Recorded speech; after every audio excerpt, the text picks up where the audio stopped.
Very excited to have this man back on Busted Open. Funny enough, Joe, last time we spoke to you was a year ago. A year ago. We were standing at a Ring of Honor show, Yep. in Yes. fact. And we were... By the tethered ball courts. And yeah, yes. And, of course, we asked you the question and, you know, kind of kayfabed us or whatever you want to call it. But No, I totally did. and let's not mince words. Yeah, I lied to your face. it was awesome. But here you are, and we're all excited. How's the experience been just in general for you? It's been an awesome experience, man. Kind of first Mania weekend. I guess looking from the inside out, and it's definitely this. It's the biggest sports spectacle of the year as far as sports entertainment goes. So it's been a lot of fun.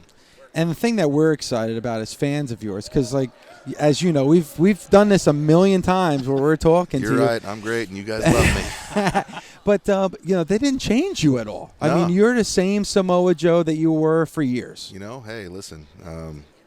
You just don't mess with good things, man. I guess, and they decided not to do any with me. So, yeah, man, it's been kind of both a really cool and surreal experience. And being here and being in WWE, I think after many years probably working everywhere else in the world is it's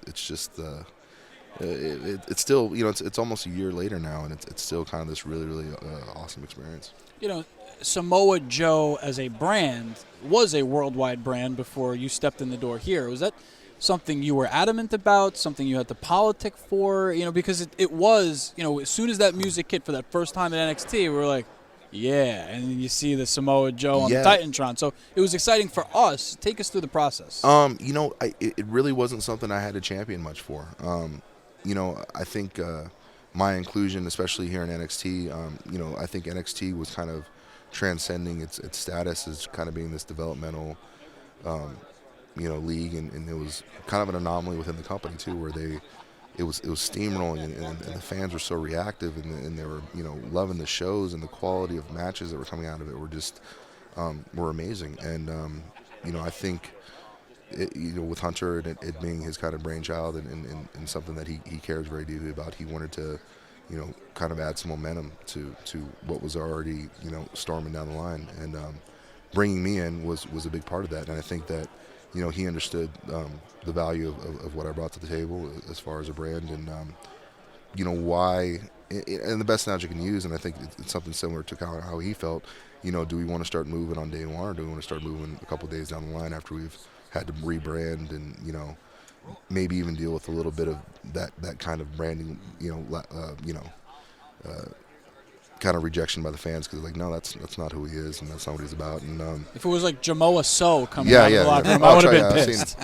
Saw a bunch of great suggestions for names. It was kind of this weird, it was kind of a little weird thing that everybody wanted to guess at. But hey, at the end of the day, Samoa Joe is who they brought in NXT, and it's who I am now, and I'm enjoying it. Were you nervous at all with the fans, how the fans were going to react? No, I really wasn't. Mainly because of the awesomeness you guys pointed out earlier. The other big one, honestly, was and I've said this a few other times, man. I was more worried about tripping on a cable and shock mastering my way out into the aisle. So I mean, yeah, I really wasn't worried about the reception and stuff. I just knew that it was going to be a special moment. I was more looking forward to it than being nervous about it. I think there's a flip side to that conversation, which is I knew you would come out and fans would be all over it, but you're playing a heel. So, and there's something about the NXT fan base where they're incredible fans, but at the same time they knew you before you set foot in the arena. So trying to get the heel persona, the bad guy over, versus them already accepting you, loving you, and almost treating you like a face. Yeah, basically I've been threatening a lot of children at ringside. I threatened to run over a lady's trailer on the way out of town a couple weeks ago. That's not nice. Yeah, well, listen, neither's where she lives, so I don't know why you're not knocking her for it. So, yeah, man, hey, listen, that's all part of the game and what I get to do every night. So, I having that recognition and that kind of, I guess, pro wrestling legitimacy is cool. but at the same time, hey, I'm not very likable to some people, and if they choose to boo, they choose to boo. I can't help it if they're just totally ignorant of what greatness looks like. Well, we sure do. What's the biggest differences? I think obviously the infrastructure and organization is top notch here. This is probably one of the most amazing machines as far as promotion and getting us out here to the media and putting on a spectacle you can find. WWE, I can't give enough credit to the production guys. I think that are kind of the unsung heroes of the sports entertainment industry. Incredible production. Some when you see what they got on tap for WrestleMania, when they see what they got on tap for tonight, it's just it's something to see, man. It's an experience. It's an audio, visual, sensual experience. Sensual. That's got kind of weird. Yeah, no, it is. You took it there, Jim. Yeah, I did. Yeah, I'm not scared to reach those bounds. So yeah, man, it's this really, really kind of awesome. Like I said, we this is the best spectacle in the world, and being a part of Mania Weekend is just kind of me, for the first time being able to enjoy it from the inside. So a double down at NXT. A Easy.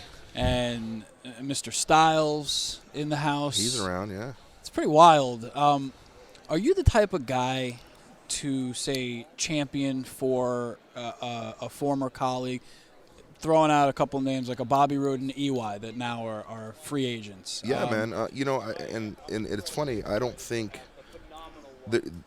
they have enough of a kind of a pedigree and an acumen that my championing.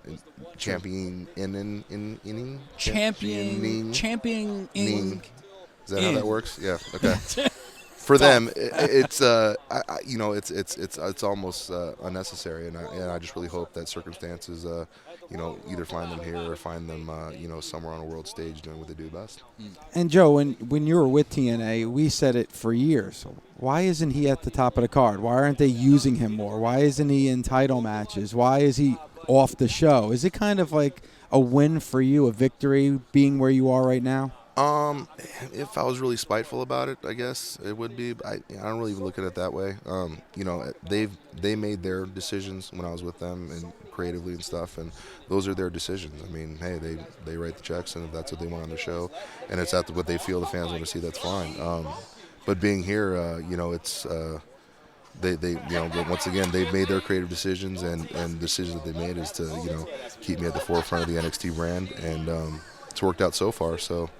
I'll let the track record speak for that. Our fan base and the mentality, and so the conversation is always there. Okay, so let's get Samoa Joe on the main roster. Let's bring him up. Mm-hmm. But I'm guessing, and correct me if I'm wrong, you want that NXT championship. Absolutely. I think, man, and I've said this a few other times, here today. I've been extremely fortunate in my career to be on the forefront of companies when they are exploding onto the world stage, when they're making their statement about who they are. And when I came here and I had my initial discussions with WWE and I saw the lay of the land and I was speaking to people behind the scenes here at NXT, I realized that it had all the hallmarks of those type of environments. And, here I am in this kind of third evolution of that. And, being NXT champion, I think is it's important to me because it's the hallmark of a brand that's really setting the world on fire. I mean, it's the outperforming rabid fan having a little engine that could, and to be a part of that and to be able to add to that legacy that this will have at some point, it's a big deal to me, man. It's really cool. What's it like working with Triple H? It's been a pretty great process, man. He has a very, very strong and definitive vision of what he likes to present, and kind of being there and being a part of that, it's really, really cool. So I mean, to just kind of be under somebody who just has a definitive idea of what he wants is a bit different for me. I mean, obviously, places I've been in the past, it hasn't been that definitive. So, to be able to kind of make that come alive, on your TV screen or computer screen or streaming app screen, I guess. Media's changing, man.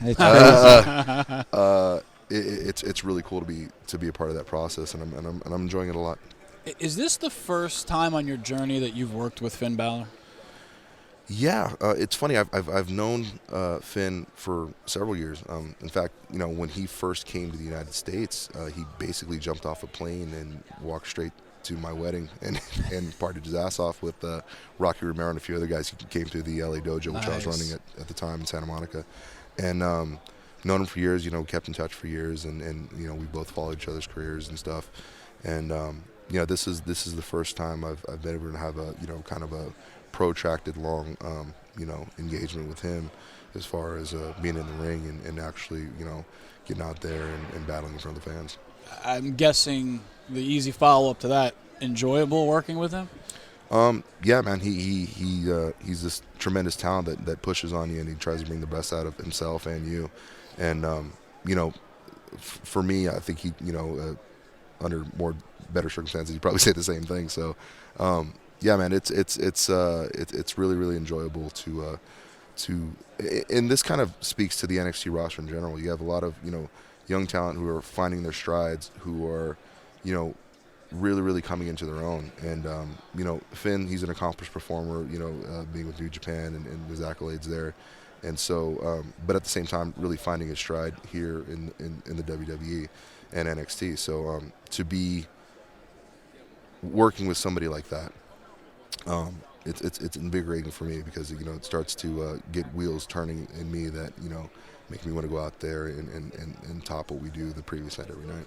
We got the hook sign, but before we let you go, it just it kind of dawns on you, talking to you, how long you've been in the business, Finn, how long he's been in the business.